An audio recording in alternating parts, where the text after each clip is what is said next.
hormati Ketua DKM beserta pengurus Masjid Besar An-Nur, mudah-mudahan selalu sehat walafiat, termasuk jamaahnya.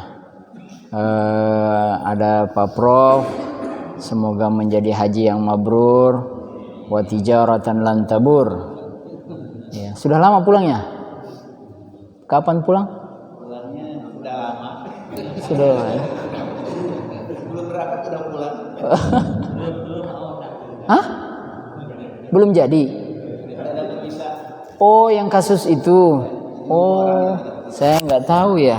Jadi saya mohon maaf ya, saya nggak sengaja ya Pak. Saya betul-betul nggak tahu loh. Oke, kenapa putus? Baik. Mudah-mudahan jadi doa. Amin ya rabbal alamin. Bapak yang dirahmati Allah, pada kesempatan kali ini kita akan membahas tentang strategi Nabi ketika hijrah ya dari Mekah menuju Madinah. Kenapa kita pilih tema itu? Karena kita sedang berada di bulan Muharram.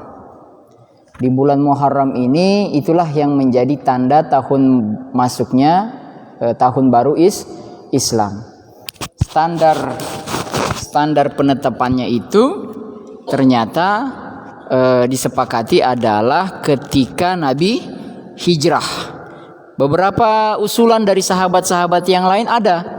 Misalnya ada yang mengatakan bagaimana kalau dimulai dari diangkatnya Nabi, ya, dan beberapa pendapat yang lain. Tapi Khalifah Umar bin Khattab memutuskan bagaimana kalau kita mulai tahun baru Islam ini dari peristiwa hijrahnya Rasulullah Sallallahu Alaihi Wasallam. Nah, Bapak yang dirahmati Allah, ada yang mengatakan begini, hijrahnya Nabi kita ini motif terbesarnya atau motif utamanya adalah ekonomi.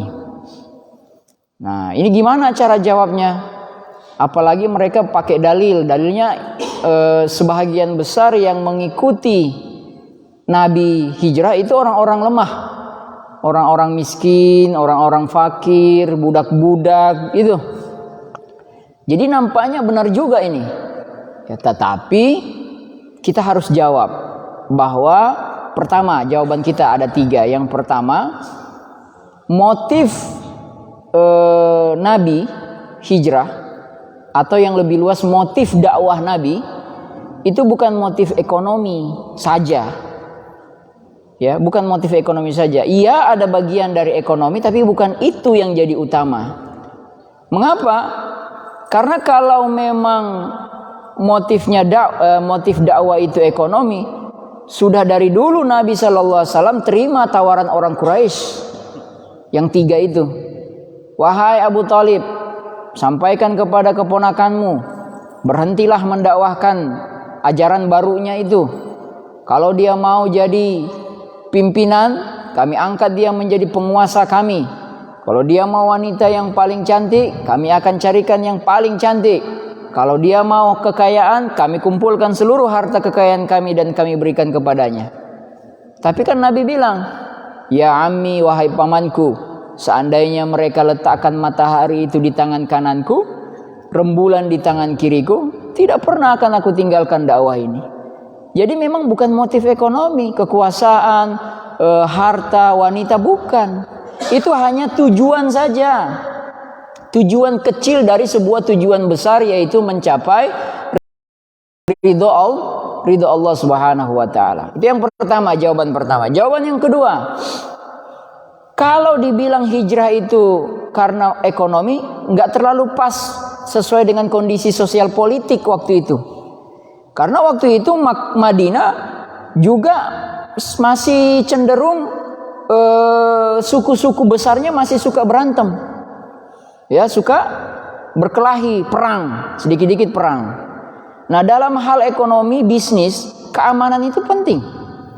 Makanya ketika buka surat Li'ila fi Quraisy, itu kan ayat perdagangan namanya.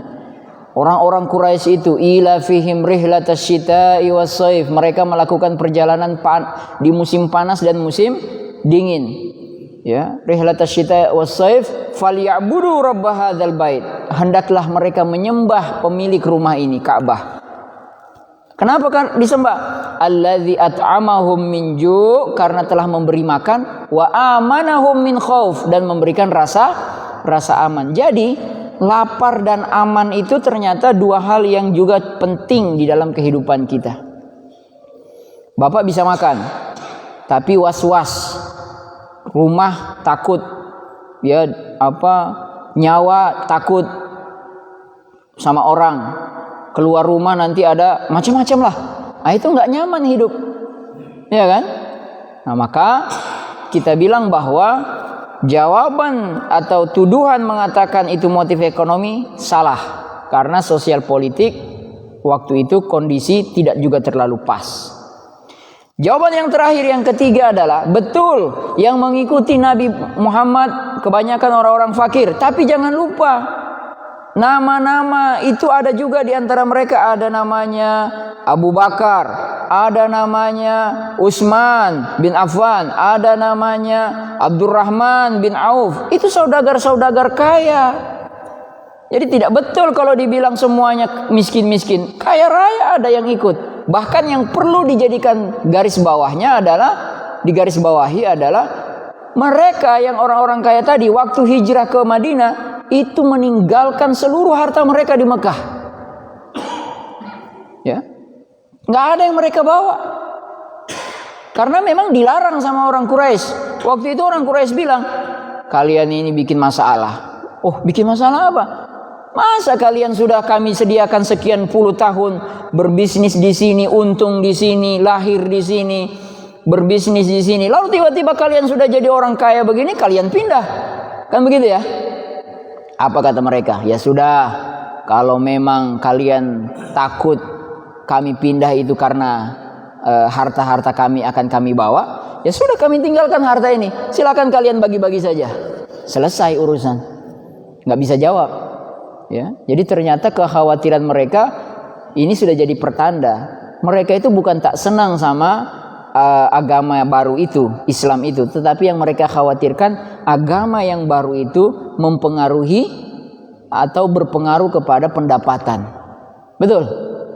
Jadi beda pendapat di antara kita itu biasa. Yang tidak biasa bikin masalah itu beda pendapatan. Ya kan? Kalau beda pendapat biasa, yang bikin masalah itu beda pendapatan.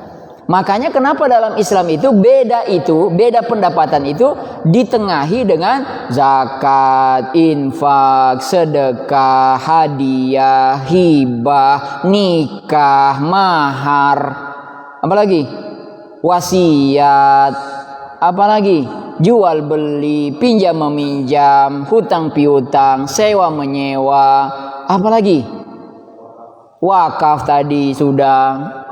Semua itu dikasih instrumen itu supaya bahwa agama ini tidak menafikan adanya kelas. Nah, ini dia menarik.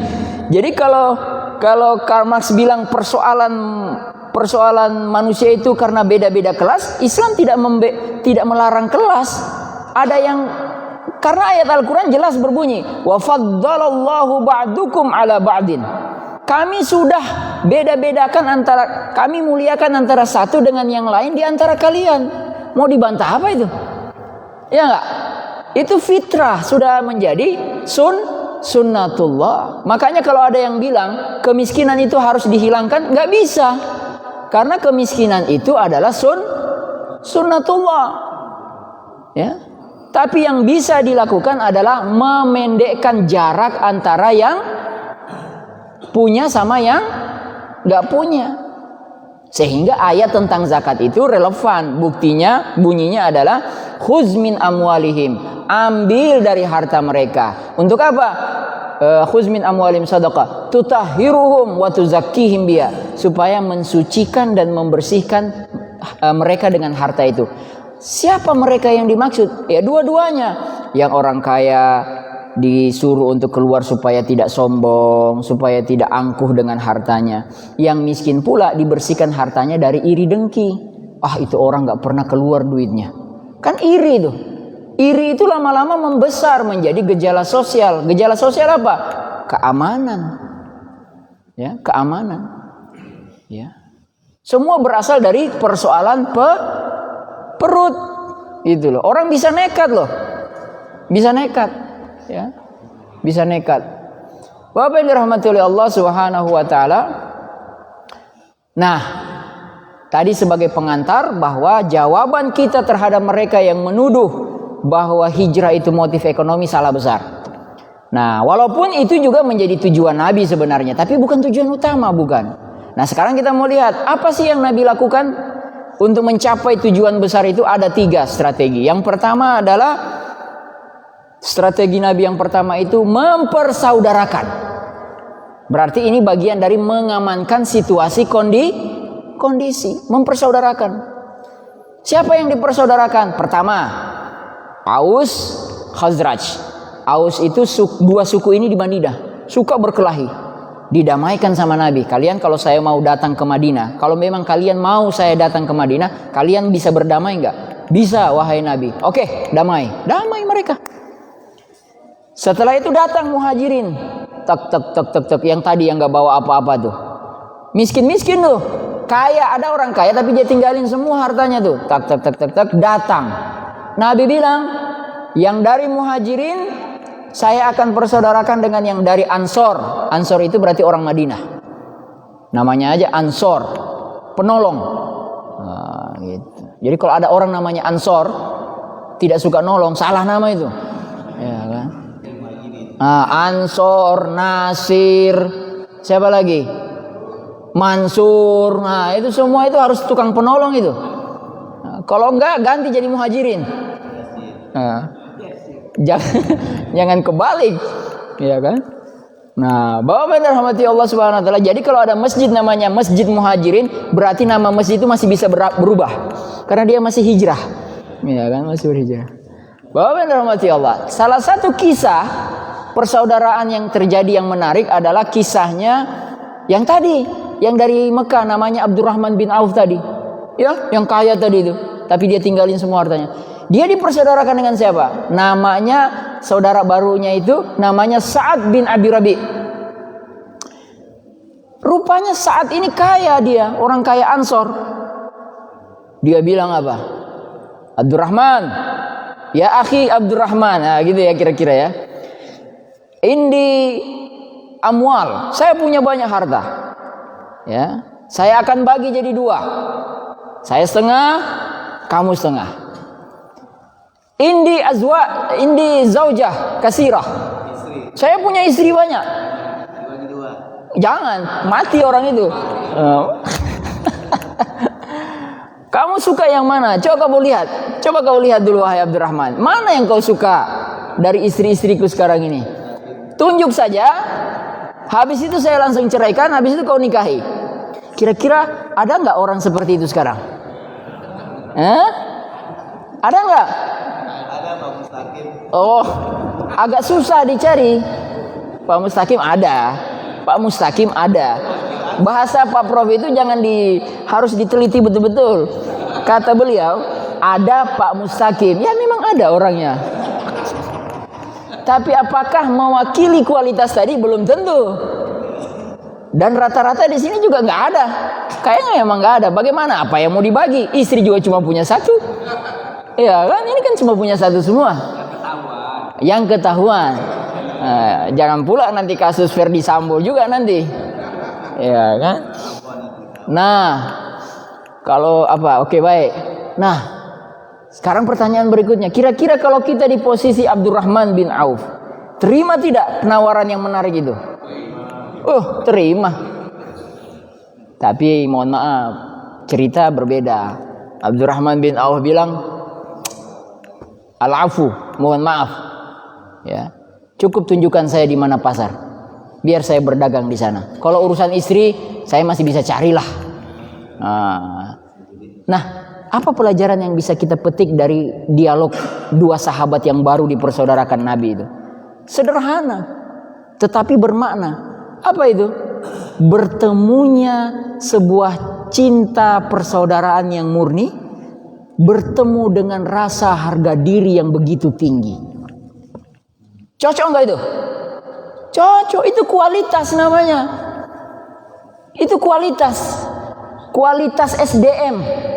Makanya ada teori pembangunan, pendekatannya adalah membangun dari manusia. Karena ada juga teori yang mengatakan membangun dari infrastruktur. Bangun ini, bangun itu, bangun ini. Tapi kalau manusianya bobrok, habis tuh bangunan. Nah, tapi oke lah, kalau digabung juga bisa. Dia bangun gedungnya, dia bangun orangnya. Kan? Makanya lagu kita, bangunlah jiwanya, bangunlah badannya, gitu. Mensana in corpore sano, gitu. Jadi sehat dari luarnya, sehat kejiwaannya.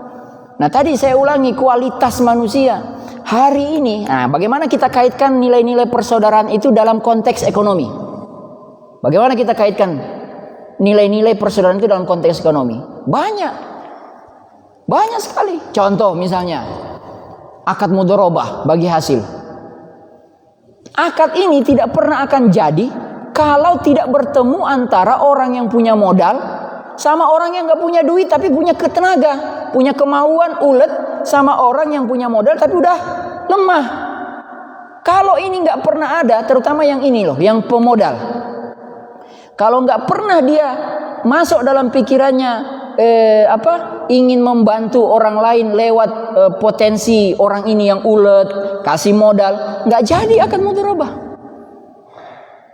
Makanya kenapa dalam akad mudharabah itu nilai-nilai persaudaraan itu betul-betul kelihatan. Satu, dari aspek permodalan, dia kasih dulu modal. Berarti kalau ada apa-apa, kalau ada kejadian dalam akad mudharabah, rugi misalnya, yang nanggung siapa?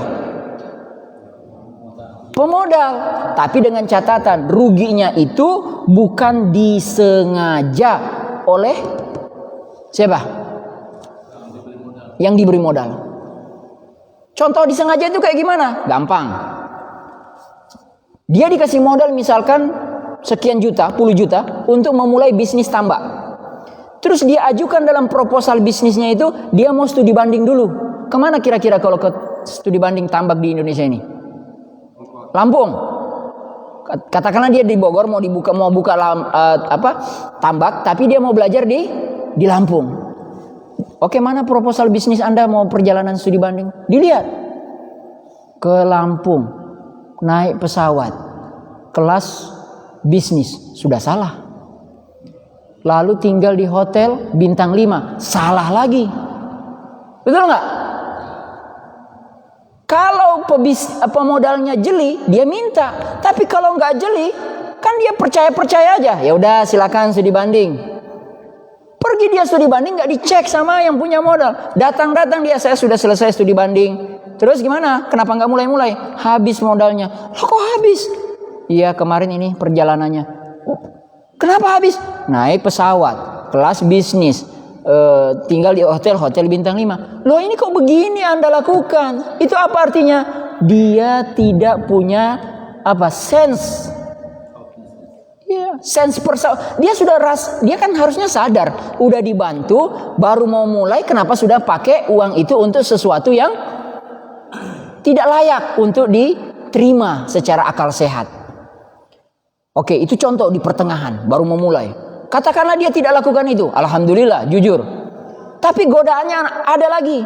Godaannya adalah di ujung. Ketika misalnya Allah kasihkan karunia, keberkahan, panen raya, tambaknya panen. Tapi dasar memang setan itu datang menggoda kapan waktu. Setan itu nggak pernah berhenti. Gagal di awal digoda, di tengah digoda, di ujung digoda. Kita itu manusia kan begitu. Sampai kita mau sakratul maut kan godaannya datang. Silakan baca itu buku-buku tentang kondisi sakratul maut. Ketika orang sakratul maut itu kan kekeringan, haus. Itu kan datang itu setan itu, dia bawa air dalam rupa orang tua, dalam rupa wajah ibu, dalam rupa wajah ayah. Ketika orang kehausan dalam tanda petik ya, bukan kehausan physically, karena orangnya sudah nggak sadar misalnya. Sakratul maut itu kan antara kenyataan dengan alam goib. Tiba-tiba setan yang berbentuk itu dia bilang, ini air minum, tapi ucapkan kalimat-kalimat kufur. Dan itu bukan hanya terjadi di alam gaib, di alam nyata terjadi. Peristiwa yang dialami oleh Allahumma shalli ala Muhammad. Cendekiawan muslim, kenapa saya lupa namanya, waktu dia sakit dirawat di UI, dirawat di rumah sakit apa rumah sakit UI apa RSCM. CM itu apa? Cipto Mangunkusumo. RSCM, rumah sakit Cipto Mangunkusumo. Ini kejadian yang cerita saksi hidup ke saya, jadi saya berani cerita ulang. Di mana cendekiawan muslim itu tidak dijaga oleh keluarganya di beberapa waktu. Waktu-waktu kosong itu datang dokter-dokter yang itu palangis menaruh, dulu itu ada namanya recorder itu apa? Kalau kita punya alat MP3 gitu, ditaruh di telinga. Cendekiawan muslim itu, bapak mereka itu kan lagi koma. Semua tidak bisa bergerak, mata masih bisa lihat tapi tidak bisa bicara tapi masih bisa dengar. Diperdengarkan semua suara-suara khotbah-khotbah itu. Kejadian nyata. Makanya dari situ yang cerita ke saya ini terinspirasi, mereka sampai hari ini alhamdulillah mereka berhasil mendirikan yang namanya rumah sakit syariah. Rumah sakit syariah. Jadi hati-hati Pak, kalau kemudian Bapak tiba-tiba ada orang tua kita masuk rumah sakit, memang kalau dilihat, kalau kita harus akui rumah sakit mereka itu jauh lebih fokus, ya enggak? Lebih mantap pengobatannya. Tapi ujung-ujungnya hati-hati, kita mesti berhati-hati. Ya. Nah, Bapak yang dirahmati oleh Allah Subhanahu wa taala. Di ujung, saya mau cerita yang di ujung tambak tadi. Dia panggil bosnya, bos. Dia panggil bos, katakanlah, kita mau panen minggu depan. Alhamdulillah, baik, saya datang. Kenapa harus datang? Karena mau sama-sama lihat berapa hasilnya. Karena hasilnya itu yang akan dibagi sesuai kesepakatan 60-40, 30-70 terserah. Apa yang terjadi? Beberapa hari sebelum bosnya datang, hari H perjanjian, dia ambil dulu itu udangnya setengah. Diambil dulu, diambil, datang bosnya tinggal setengah. Setengah itulah yang dibagi dua. Itu apa namanya? Hilang nilai-nilai kejujuran, persaudaraan. Itu satu contoh. Contoh yang lain yang sering hari-hari kita lakukan. Bapak-bapak kalau pergi belanja, nawar nggak? Tapi secara umum. Secara umum kita hari ini orang Islam, nawar nggak? Kalau bukan di mall, misalkan ini juga kadang-kadang kita kalau di pasar tradisional, kita nawarnya nauzubillah min zalik. Kalau di mall ada lebih-lebih dikit uang kita mau dikembalikan, kita berlagak, udah ambil aja. Ya enggak? Nah, sekarang katakanlah bukan di mall. Secara umum kira-kira muslim-muslimah kita hari ini itu nawar enggak? Nawar. Nawarnya sadis enggak? Sadis. Pertanyaannya, kenapa itu kita lakukan? Tolong dijawab, saya ingin nangkap. Kenapa kita itu hari ini abad 21 beda dengan apa yang dicontohkan Rasulullah SAW ketika beliau berdagang dulu? Beliau berdagang dulu caranya gimana? Waktu bawa dagangannya Khadijah. Pak, barang yang saya dapat dari modal barang ini berapa? 10.000. Silahkan Bapak beli keuntungan saya berapa saja terserah. Ada nggak hari ini orang jualan kayak gitu? Nggak ada. Tapi bolehkah tidak mengikuti contoh Nabi? Boleh. Para ulama membolehkan untuk tidak memberitahu modal. Dibolehkan sebenarnya. Tidak mesti harus seperti Nabi begitu. Tidak. Ulama-ulama sudah menjelaskan juga boleh, tidak perlu ketahuan modal. Ada. Oke lah. Kita singkirkan cerita itu sementara. Pertanyaan saya yang kedua tadi. Kenapa kita nawar hari ini? Kalau di Bogor itu biasanya harga itu memang sesungguhnya sepertiganya. Oke. Bogor, ya. Jadi kalau ini nawar itu sepertiganya. Karena kita tidak percaya. Bisa nggak kita kasih katakannya? Karena kita tidak percaya dia. Betul nggak? Betul.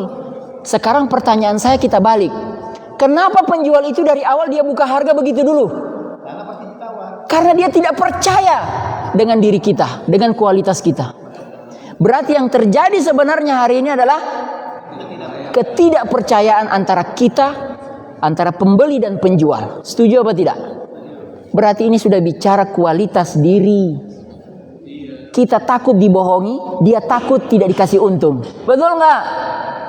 kita takut diakali, dan dia takut tidak dikasih untung sama kita. Pelit, betul nggak? Betul. Bapak yang dirahmati Allah Subhanahu wa taala, sederhana seperti itu. Ya, sesederhana itu. Nah, sekarang saya mau bawa ke rumah. Kalau ini mengawang-awang ke luar, saya mau bawa ke nilai-nilai rumah tangga supaya kita jadikan sebagai pelajaran kita. Strategi Nabi pertama apa tadi? Ukhuwah. Apakah ada nilai-nilai ukhuwah di dalam rumah tangga kita? Ayah dengan anak, suami dengan istri. Loh Ustaz, masa nilai ukhuwah? Saya kan bukan saudara. Itu hubungan ayah dengan anak, hubungan suami dengan istri. Itu namanya bukan hubungan persaudaraan. Betul Bapak bilang, tapi tidak tepat. Loh, apanya tidak tepat? Baca Al-Quran. Innamal mu'minuna ikhwatun. Sesungguhnya orang-orang beriman itu bersaudara. Al-Quran tidak pernah datang dengan kalimat sesungguhnya orang bersaudara kandung, satu ayah satu ibu itulah yang bersaudara. Tidak. Nabi Al-Quran hanya datang dengan satu kalimat pendek, innamal mu'minuna ikhwatun. Orang beriman itu bersaudara. Berarti suami istri yang tadinya tidak kenal mengenal lalu mereka menikah, berarti mereka menikah karena apa?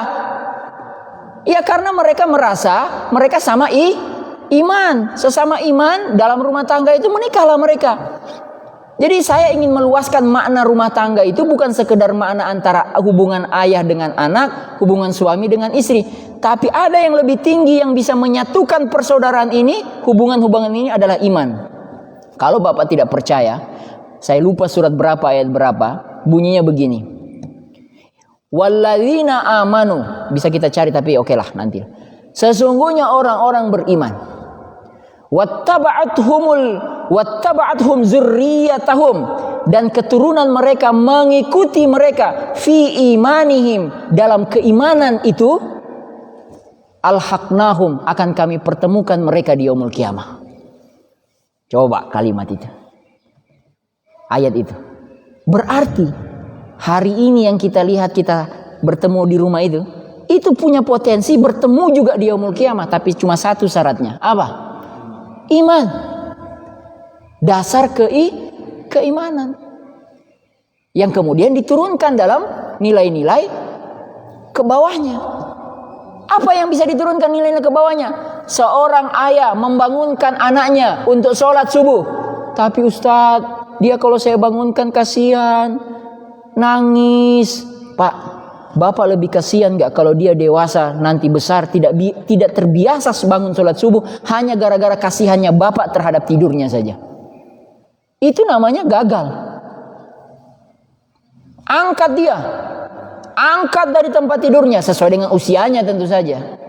Bahkan kalau kita di pesantren, saya sudah pernah di pesantren kan, kita udah usia balik. Itu kan ego sudah muncul ya. Tapi ustadz kami, ustadz di pondok kami itu siram air sama kami di kamar-kamar itu. Ustadz itu jam-jam 3 udah bangun itu ustadz. Gom, bangun. Bawa air. Pertama nggak langsung disiram. Tak, saya perhatikan ustadz saya. Selama 3 tahun dia lakukan hal itu. Mungkin setelah kami lulus masih lanjut. Nanti dia 1 kali putaran, bangun pakai tangan, bangun. Nggak bangun, 2 kali putaran. Yang ketiga kali baru dia siram. Yang ketiga kali baru dia siram. Ini proses yang luar biasa. Makanya kenapa saya bilang kalau kita hanya kasihan dengan tidurnya anak itu, maka kita akan rugi luar biasa. Bangunkan dia.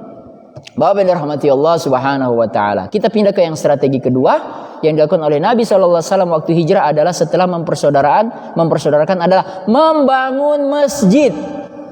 Nah, membangun masjid. Kenapa Nabi membangun masjid? Infrastruktur, tempat bertemu. Kenapa Nabi bangun masjid? Karena Nabi sadar betul implementasi persaudaraan itu harus kelihatan. Harus dibikin arena. Nah, kalau itu ada teori arena ini gara-gara kuliah di mana Pak? Di FEMA ini jadi ada teori sosial ini.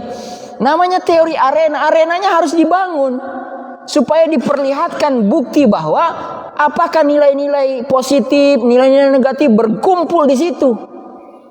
Nah, sekarang saya tanya, arena yang namanya masjid itu lebih banyak nilai-nilai positif apa lebih banyak nilai-nilai negatif? Positif, Pak. Jadi saya tidak percaya kalau ada orang yang 5 kali dalam sehari selama bertahun-tahun di komplek ini ketemu di sini, ada masalah yang terjadi di luar sana, saya tidak percaya kalau langsung cabut golok atau kemudian langsung sampai kemudian berpisah begitu saja lama tidak bicara. Nggak percaya saya. Tiap hari dia ketemu di sini sudah seperti saudaranya, salaman berkali-kali, assalamualaikum berkali-kali, makan bareng berkali-kali di acara di masjid-masjid ini. Kenapa kalau ada masalah sedikit misalnya tiba-tiba langsung pecah? Nggak percaya saya. Kecuali itu terjadi kalau ada setan yang masuk di antara mereka. Hanya itu prediksi saya. Ada apa? Ada setan. Setan terbagi dua. Setan yang asli sama setan yang berbentuk manusia. Lebih parah mana? Manusia. Dia komporin, dia fitnahin, dia bikin orang itu jadi berkelahi. Itu ada jenis manusia kayak gitu. Kesana dia ngomong apa, kesana dia ngomong apa. Supaya apa? Orang pecah. Kita butuh orang-orang malaikat. Kita butuh orang-orang yang berjiwa besar, yang bisa mempersatukan, bukan yang menjadi kompor satu dengan yang lain. Itu Nabi ingin. Kenapa masjid dibangun? Bapak yang dirahmati Allah Subhanahu wa taala. Maka perhatikan baik-baik. Kita mau masuk ke ekonomi sekarang. Masjid dengan ekonomi, bagaimana cara menyambungkannya? Gampang. Mulai dari aspek histori. Bapak yang sering ke daerah-daerah kita di Indonesia, ke Aceh, daerah-daerah kerajaan besar dulu, silahkan perhatikan.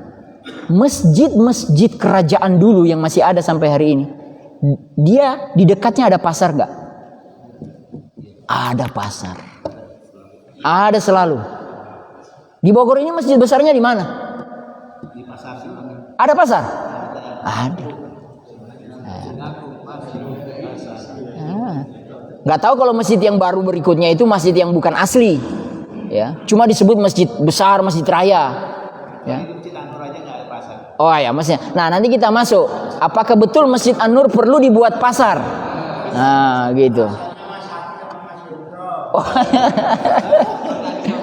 Ya kan? Bapak yang dirahmati Allah, Madinah, Masjid Nabawi, pasar dikelilingi, ya nggak? Tapi subhanallah, apakah pasar-pasar itu mengganggu aktivitas ibadah? Nggak ada. Allahu Akbar, tutup. Ditutupnya pakai apa, Pak? Yang habis umroh 1 bulan. Ditutupnya pakai apa? Pakai kain saja. Hilang nggak? Nggak ada hilang. Coba tutup pakai kain. Itu yang salah berarti yang piara kucing. Aduh Pak, ini masalah kita bersama. Apa masalah kita? Keamanan, ketidakpercayaan, keyakinan bahwa merasa bahwa kalau bisnis ditinggalkan memenuhi azan, khawatir kita kehilangan sekian rupiah. Itu berarti bicara akidah. Berarti kita tidak yakin bahwa pembagian rezeki sudah datang dari atas. Kalau kita yakin betul rezeki itu nggak bakalan lari, datang azan tutup. Ngapain? Ya nggak? Tutup. Ngapain khawatir? Tutup aja. Ya. Bapak yang dirahmati oleh Allah Subhanahu wa taala, kita ingin diskusi strategi yang terakhir adalah membangun pasar. Jadi setelah mempersaudarakan, Nabi kader sahabat-sahabatnya di masjid, ada kajian, ada hadis dibacakan. Kita ini masjid kan banyak ilmu-ilmu udah masuk. Tapi apakah kemudian itu terbawa ke pasar, keluar masjid? Itu yang ingin Nabi sampaikan sebenarnya, pesan Nabi. Oke, saya sudah persaudarakan kalian dan saya sudah didik nilai-nilai persaudaraan itu di masjid. Sekarang saya mau lihat buktinya. Apakah nilai itu berpindah di luar masjid? Salah satunya pasar. Ya. Makanya Khalifah Umar bin Khattab, di zaman beliaulah lahirlah lembaga yang namanya Al-Hisbah, lembaga pengawas pasar. Bahkan khalifah sendiri itu turun ke pasar-pasar ngecek penjualnya. Kamu jual berapa ini? Kamu tahu nggak akad muamalah yang kamu pakai ini? Nggak ngerti, keluar. Itu diusir dari pasar. Kalimat Umar terkenal sampai hari ini. Siapa yang tidak mengerti fikih muamalah, maka keluarlah dia dari pasar-pasar kami. Loh kenapa? Karena orang yang tidak punya ilmu hanya dua kemungkinannya. Dia ditipu atau dia menipu, dan dia tidak tahu dua-duanya bahwa dia sedang melakukan itu. Ya. Dia tidak tahu. Makanya kenapa harus diawasi, harus ditegur, harus dikasih ilmunya. Bapak yang dirahmati Allah, saya kira 3 strategi itu ingin saya jelaskan. Oh ya, lupa ya, mengaitkannya dengan keluarga. Jadi yang strategi pertama sudah. Yang strategi kedua apa? Masjid. Belum saya kaitkan dengan rumah tangga. Bagaimana cara mengaitkannya? Gampang. Pindahkan masjid itu ke rumah. Bagaimana caranya? Bukan maksudnya pindah fisiknya, tapi apakah ibadah yang dilakukan di masjid itu juga ada di rumah?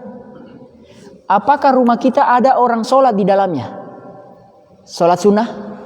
Apakah istri-istri kita sholat di dalam pas kita lagi sholat di masjid? Apakah mereka juga sedang sholat di rumah dengan bersama anak-anak perempuan kita?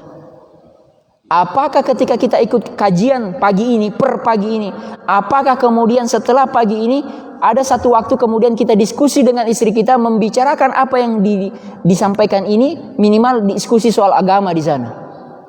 Apakah anak-anak kita tadi yang seperti saya bilang di awal, di dalam rumah mereka diingatkan tentang sholatnya, tentang aktivitas sholatnya, lagi kuliah, lagi ngerjain PR, nah sudah sholat belum? Itu semua dari mana yang bisa memulai itu? Kepala rumah tangganya. Kepala rumah tangga. Dia akan ketika misalnya WFH, work from home, dia di rumah, dia lagi laptop, dia berhenti waktu azan, kebetulan bisa berhenti ya, katakanlah begitu. Dia cek anak-anaknya, sholat. Ya, udah. Gitu dia. Dia tegur satu-satu. Mana yang fulan? Oh, yang satu lagi keluar entah kemana. Nanti dia evaluasi. Pulang. Pertanyaan yang paling pertama ketika anak itu datang, ente dari mana? Sudah sholat belum? Bukan yang dia tanya pertama, sudah makan belum? Salah. Dia datang kok yang ditanya makan, tanya dulu udah sholat belum? Kemana aja? Gitu. Itu yang namanya nilai-nilai masjid ada di rumah. Nah, yang ketiga, nilai-nilai pasar ada di rumah. Nilai-nilai pasar di rumah itu apa? Contohnya begini. Apakah kemudian kita didik istri kita supaya tidak terlalu nawar yang kebangetan? Malah sebaliknya, harusnya ketika dia belanja, dia lebihkan. Atau misalnya, apakah kebutuhan rumah tangga kita penuhi dari membeli kepada orang lain dibandingkan membeli kepada saudara terdekat? Kan begitu, itu namanya nilai-nilai pasar dalam rumah tangga. Apakah kemudian ketika membeli, suami istri mendidik anak-anaknya, kalau membeli perhatikan logo halal? Itu nilai-nilai pasar yang terjadi dalam rumah tangga. Apakah orang tua ketika anaknya minta sesuatu, apakah didiskusikan dulu? Nah, ini kayaknya kamu tidak butuh untuk saat ini. Saya nggak mau, pokoknya saya mau beli motor. Kalau nggak beli motor, saya nggak nggak sekolah. Apakah orang tuanya berhasil meyakinkan anaknya jangan begitu? Itu sama saja kamu menyiksa orang tua. Betul nggak? Itu harus ada. Kalau diikutkan, tinggal tunggu saja. Besoknya dia minta mobil. Ya kan? Kenapa? Karena tidak ada diskusi soal apa yang disebut dengan kemampuan finansial orang tua dengan keinginan anak yang tidak tahu tentang kemampuan finansial orang tuanya. Anak itu harus diajar. Bapak gajinya cuma segini, pendapatan bapak cuma segini, bayar sekolahmu segini, tiap bulan bapak keluar segini. Kamu minta yang nggak benar-benar, yang aneh-aneh. Bagaimana mau ambil uang dari mana? Istri juga begitu. Pak, belikan ini pak. Istri tetangga udah ganti ini. Kamu tahu uang saya dapat berapa dari kantor? Jangan kau suruh korupsi saya. Kan begitu ya? Kalau tidak ada didikan itu, habis suami-suami ini. Ya, habis. Dan itu harus berani. Suami-suami pemberani namanya. Wallahu a'lam bishawab. Saya kira itu yang bisa sampaikan, mudah-mudahan bermanfaat. Saya pulangkan, balikan ini. Mau ada tanya jawab apa tidak? Silakan kalau ada yang mau bertanya kira-kira.